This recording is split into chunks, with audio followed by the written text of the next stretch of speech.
543 కోట్లకు చేరుకుంది. అంటే ఇది కూడా ట్రాన్స్పోర్టేషన్ తోటి అధికం దాని మీద అమౌంట్ పడడం జరిగింది. కావాలని యాదాద్రి దగ్గర ప్లాంట్ పెట్టారు, అక్కడ నుంచి ట్రాన్స్పోర్టేషన్ ప్రాబ్లం ఉన్నదనే విషయం కూడా అందరికీ కూడా తెలుసు. అది కూడా ఆ ప్రభుత్వం చేసినట్టు ఒక పెద్ద తప్పుగా నేను అభివర్ణిస్తూ ఉన్నాను. మరి రెండో దశ టీపీసీ కూడా మెగావాట్ల విద్యుత్ 10 ఏళ్ళైనా కూడా అందుబాటులోకి రాలేదు ఎస్టీపీసీది.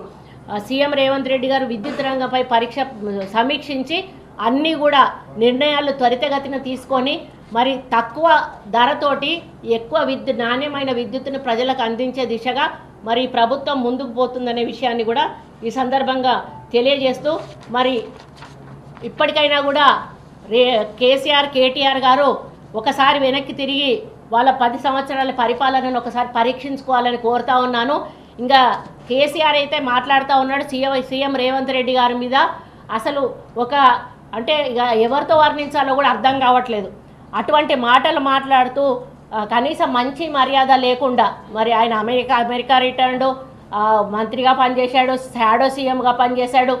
ఆయన మాట్లాడుతూ సీఎం మాట్లాడాల్సిన మాటలేనా అని మాట్లాడుకుంటూ మళ్ళీ మా సీఎం గారిని హౌలే గివులే అని తిట్టుకుంటూ పిచ్చి పిచ్చి మాటలు మాట్లాడుతూ ఉన్నాడు. పోయే కాలం దగ్గర పడ్డట్టున్నది కేటీఆర్కి. మరి కొంచెం జాగ్రత్త, ఎందుకంటే ఇప్పటికే స్టార్ట్ అయింది ఒకరిది. మీ చెల్లెగారు ఆల్రెడీ శ్రీకృష్ణ జన్మస్థానానికి వెళ్ళిపోయినరు. మీది కూడా ఒక పక్క ఏదైతే ఫోన్ ట్యాపింగ్ కేసుది నడుస్తూ ఉన్నది విచారణ, మీరు చేసిన దందాలన్నీ కూడా బయటపడతా ఉన్నాయి. ఇంకా త్వరలోనే మీరు కూడా పోతారనే భయంతో ఇక లోపలికి పోతే మాట్లాడటానికి ఏముండదు కాబట్టి ఇప్పుడే ఇష్టం ఉన్నట్టు మాట్లాడి లోపలికి పోతామని చూస్తారేమో. కానీ ఇట్లాంటి పిచ్చి పిచ్చి మాట్లాడడం మానేస్తే మీకు మర్యాదగా ఉంటుంది, మాకు మర్యాదగా ఉంటుంది. ఎప్పుడైనా కూడా మీరు కూడా వెళ్ళేటువంటి పరిస్థితి దగ్గరలోనే ఉందనే విషయాన్ని ఈ సందర్భంగా తెలియజేస్తూ ఉన్నాను. ఎందుకంటే తప్పును చేసిన వాళ్ళు ఎవరిని కూడా తప్పించుకునే పరిస్థితి లేదు. కాంగ్రెస్ ప్రభుత్వం ప్రజల పక్షాన గతంలో ఏవైతే అవినీతులు పాల్పడ్డాయో, అక్రమాలు పాల్పడ్డారో, మరి ఏవైతే అంతకుముందు జరిగినటువంటి కుంభకోణాలు ఉన్నాయో అన్నిటి మీద కూడా నిష్పక్షపాతంగా విచారణ జరుపుతూ ఉంది.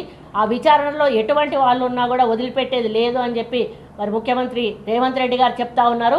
మరి త్వరలోనే అవసరమైతే అది కేసీఆర్ వరకు కూడా వెళ్తే కూడా ఆశ్చర్యపోవాల్సిన అవసరం లేదు. ఎవరి ఇన్వాల్వ్మెంట్ ఉన్నా కూడా అందరి మీద తప్పకుండా చర్య తీసుకోవడం జరుగుతుంది, అందరి మీద కూడా కేసులు పెట్టడం జరుగుతుంది.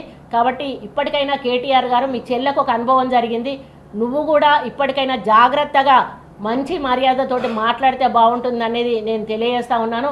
ఇంకా అధికారంలోనే ఉన్నాం అనే పద్ధతిలో మీరు మాట్లాడడం తగదు అని వారికి హెచ్చరిస్తూ, మరి కేసీఆర్కు కూడా ఒక్కటే విజ్ఞప్తి చేస్తూ ఉన్నాను. మీరు 80,000 పుస్తకాలు చదివిన వాళ్ళు, మీకు అన్నీ తెలిసిన వాళ్ళు, మరి 10 ఏళ్ళ మీ యొక్క పరిపాలన కూడా మీకు తెలిసే ఉంటుంది. కాబట్టి పరిపాలన గురించి ప్రశ్నించే నైతిక హక్కు మీకు లేదు.